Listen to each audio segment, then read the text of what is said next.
They promised me a surprise baby shower. Trust us. It'll be the shower of the year. The day came. I showed up to the venue only to find Happy 30th, Queen Emily in gold letters. My sister on stage, my cake. My guest list. My card had 34 charges. Total, $8,300. When I called, Mom said, "We accidentally gave her your date, but don't worry. We'll do yours soon." I replied, "Well, color me surprised." Then I froze every payment, flagged the vendors, and sent one screenshot to the group chat. "Just trust us," my sister said, grinning into the phone. "It'll be the baby shower of the year. All you have to do is show up." I didn't ask for much. I hadn't even wanted a party. Really, I'm not that type. But after everything this family put me through during my pregnancy, the silence, the weird comments about my weight, the half-hearted congrats, hearing my mom actually excited about something for me felt rare. Suspicious, yes, but rare. "We'll handle everything," she insisted. "Venue, guests, food, just for something cute." So I let myself hope.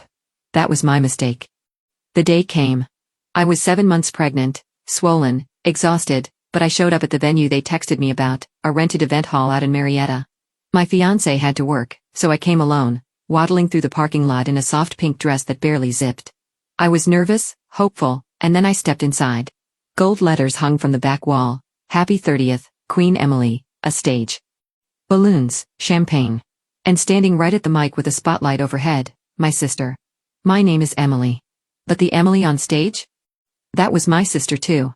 Emily Rose younger by 4 years, taller, louder, and apparently turning 30. She was wearing my dress, the pale blue one I wore at my engagement shoot last spring. Her hair curled the same way I wore mine at the baby announcement. And behind her, on a table decked in florals, sat a cake I hadn't seen since the Pinterest board I made 2 months ago. I froze. She saw me, paused mid-sentence, then smiled wide and said into the mic, "And look who finally made it, my big sister.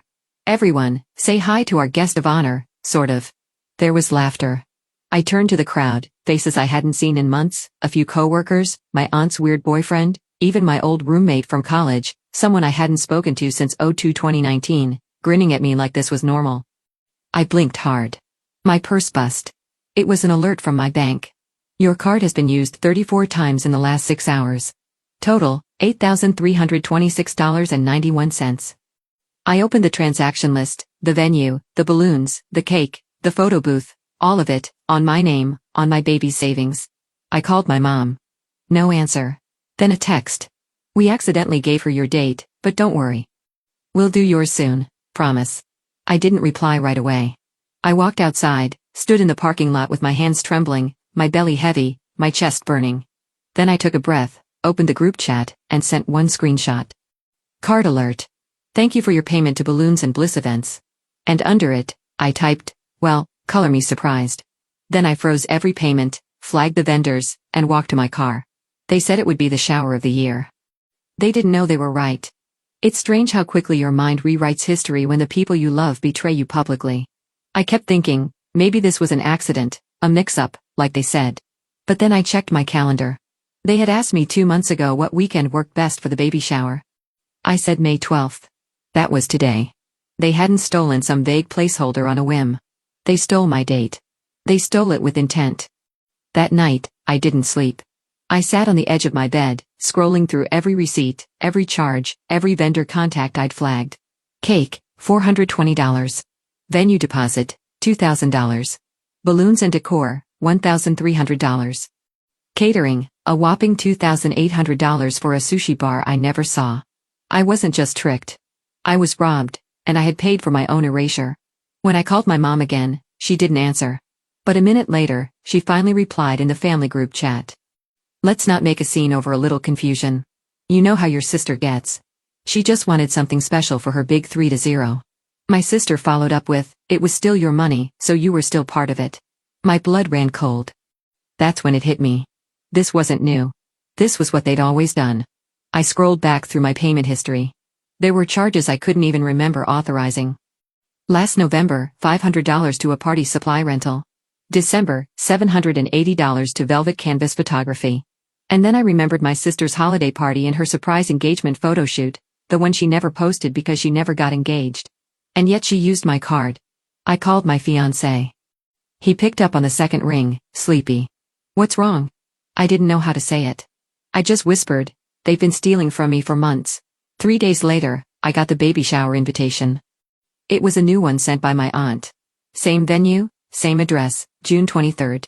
Except this one was actually for me, allegedly, except it was all performative. I replied with a question, "Who's paying for this one?" No one answered. Instead, my cousin, Leah, always the neutral one, DM'd me privately. "They've been saying you freaked out and canceled the shower out of jealousy, that you didn't want Emily to get attention." My heart sank.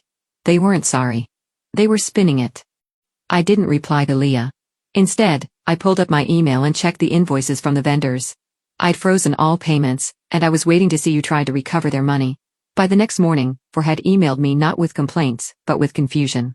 Apparently someone claiming to be me had called and tried to unfreeze the funds, said she had authorization. One vendor attached a voice message for security purposes. I clicked play.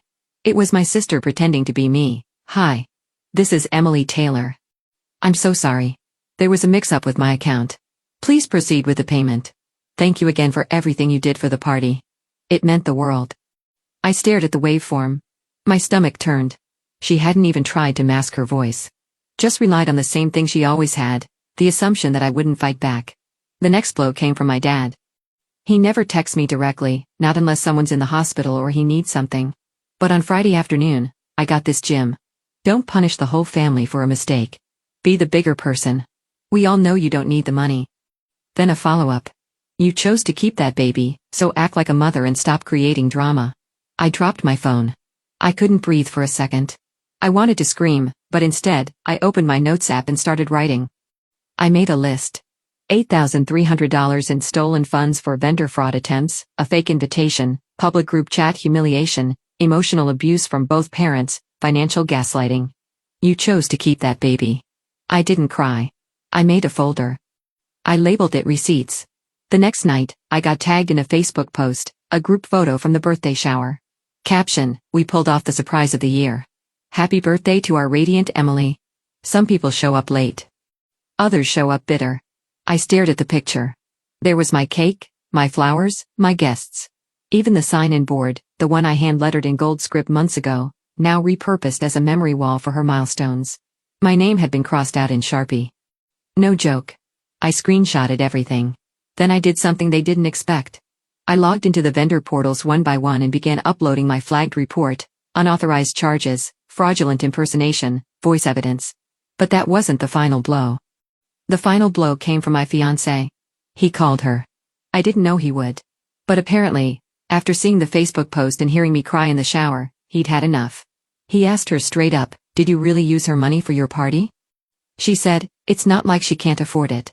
She's hormonal. You know how pregnant women get." He recorded the call, then he sent it to me. Then, and I'll never forget this, he sent it to the group chat. No caption, just the audio. It started with her laugh and ended with silence. That was the moment it cracked. The invite came 2 days later. A family dinner, just to talk. Private room, Italian place, 7 p.m. No kids, no plus once. I stared at the message from Mom like it was a trap laid out in velvet. "You've made your point," she wrote. "Let's put the past behind us." For the baby, I didn't reply. I just packed my bag, slipped the flash drive into a small black case, printed screenshots, labeled the manila folder Family Fraud 2025. Then I sent one text, not to them, to him, my fiancé, my witness. We wouldn't be alone this time. The room was warm. A little too candlelit for a peace talk, like they were trying to stage an after-school special. Mom had ordered ahead, pasta, breadsticks, wine I couldn't drink.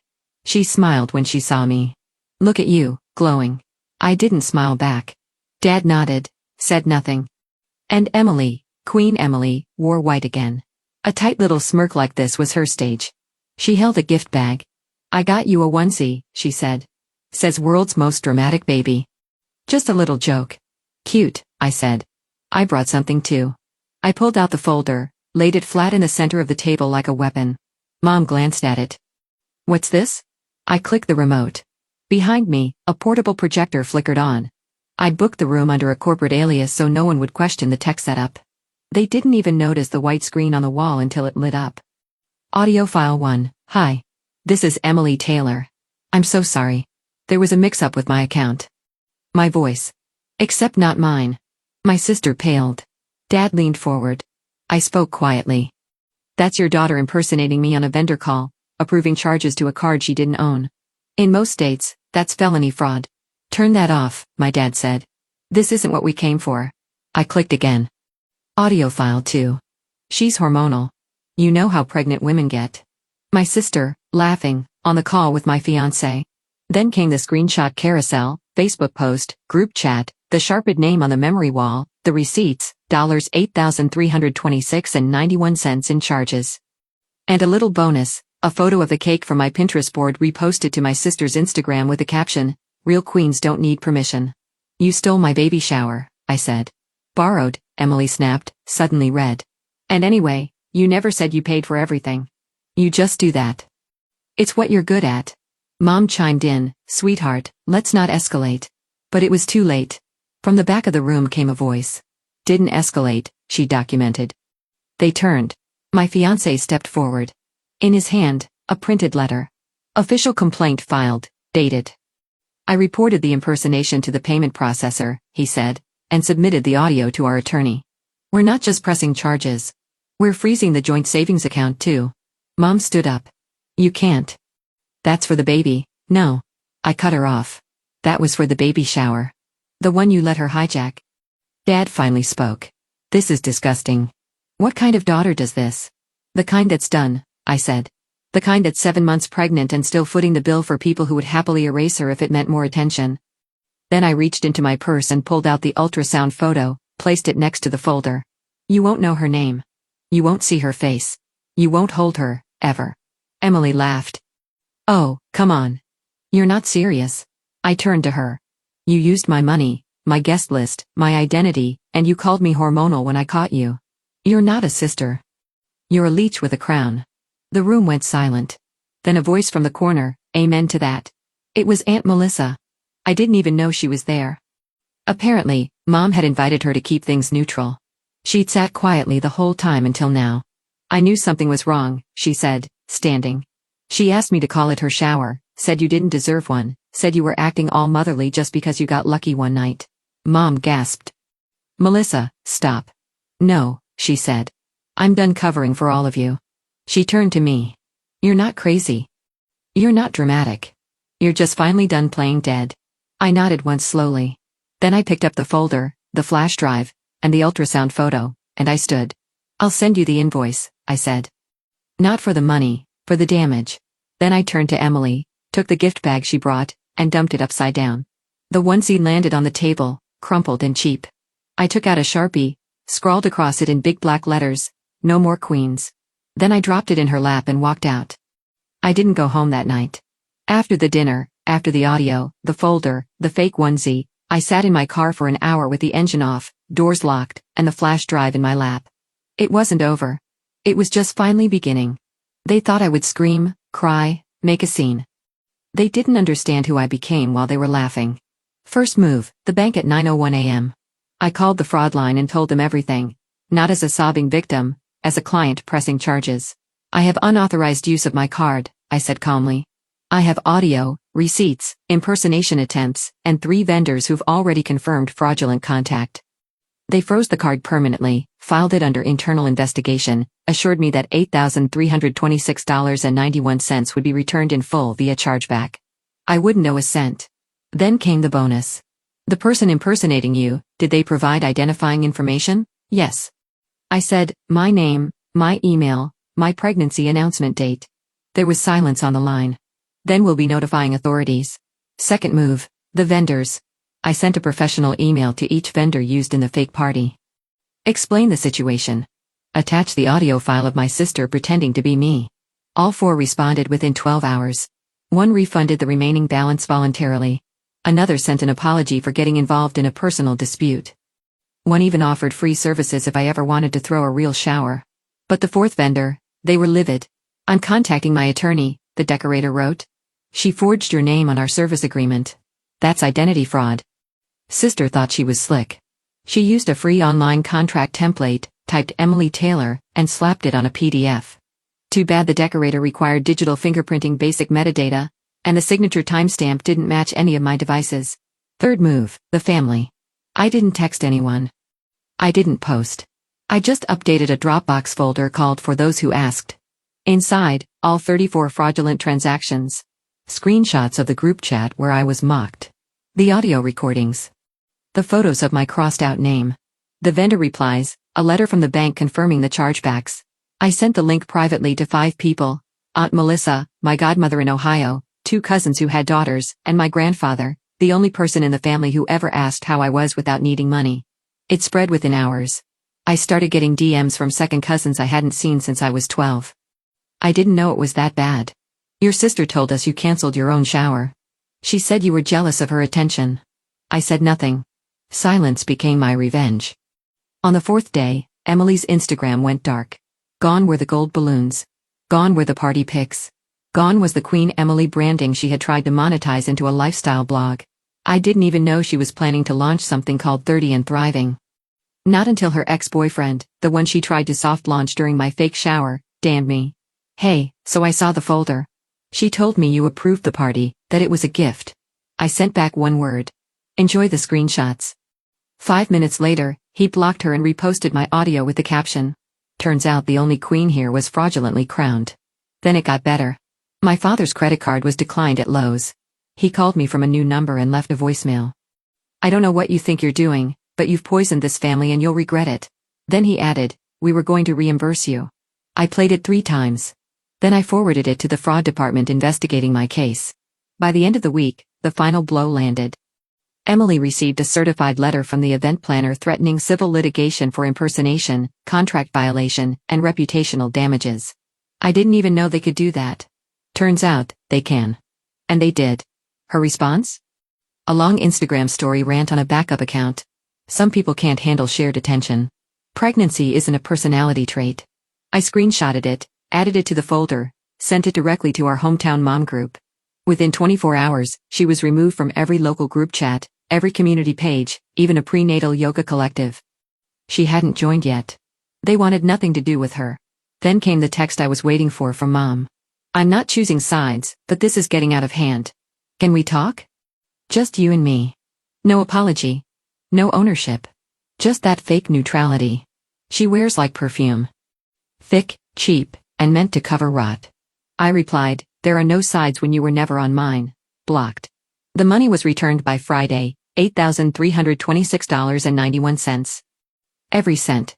Plus an additional $75 credit from the bank for inconvenience. I used it to buy myself something I'd wanted for months. A custom bassinet, walnut wood, engraved on the side in tiny gold lettering, safe, wanted, protected.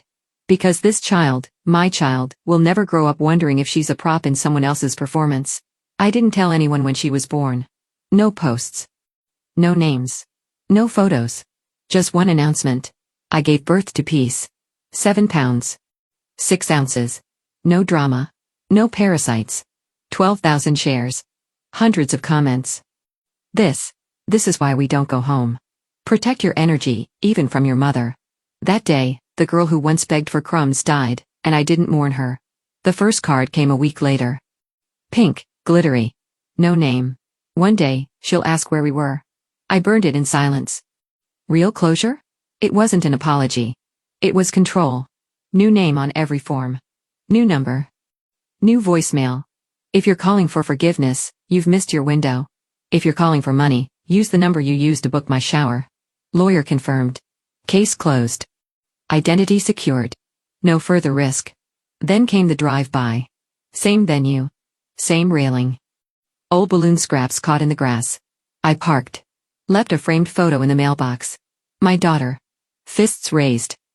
Caption. She'll never call you queen. They say family is forever.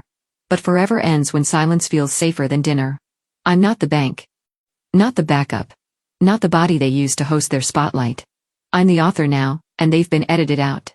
Final move? I mailed back the infamous onesie, world's most dramatic baby. But this time with a patch stitched across the front. Not your storyline. Not your child. Not your access. Blocked again. Then I slept. For the first time in years, I slept like someone who finally ended the show and walked off stage with her name intact. Done. New number. New life. No crowns. Just peace.